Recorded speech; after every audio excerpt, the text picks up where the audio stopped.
বঙ্গভবনে ঢাকা হলো বিশ্ব বাংলার বিজ্ঞাপন। দিল্লির বঙ্গভবনে সবুজ কাপড়ে ঢাকা বিজ্ঞাপন।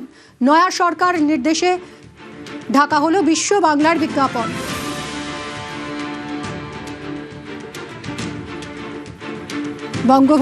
বঙ্গভবনে বিশ্ব বাংলার বিজ্ঞাপন ঢেকে দেওয়া হলো, সবুজ কাপড় দিয়ে ঢেকে দেওয়া হলো।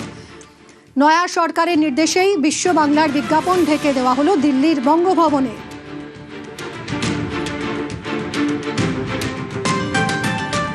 দিল্লির বঙ্গভবন, সেই বঙ্গভবনের দেওয়ালে টাঙানো ছিল একের পর এক বিশ্ব বাংলার বিজ্ঞাপন।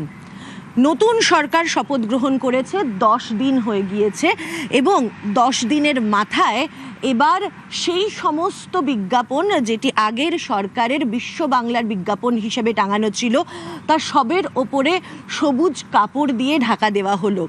কর্তৃপক্ষের তরফ থেকে এখনো কোনো বক্তব্য আসেনি, তবে যেরকম দেখা যাচ্ছে যে একের পর এক রাজ্যে বিভিন্ন জায়গায় যে বিশ্ব বাংলার লোগো থেকে শুরু করে বিশ্ব বাংলার যে ব্যানার এবং যে বিজ্ঞাপন ছিল সেগুলো যেরকমভাবে ঢেকে দেওয়া হচ্ছে বা কোথাও ভেঙে ফেলা হচ্ছে, তারই ফলস্বরূপ এখানেও এবার এসে পৌঁছালো সেই সবুজ ঘেরাটোপ এবং এখানে আপাতত ঘিরে দেওয়া হলো সেই সমস্ত বিজ্ঞাপন যেগুলো বিশ্ব বাংলার জন্য দেওয়া হয়েছিল।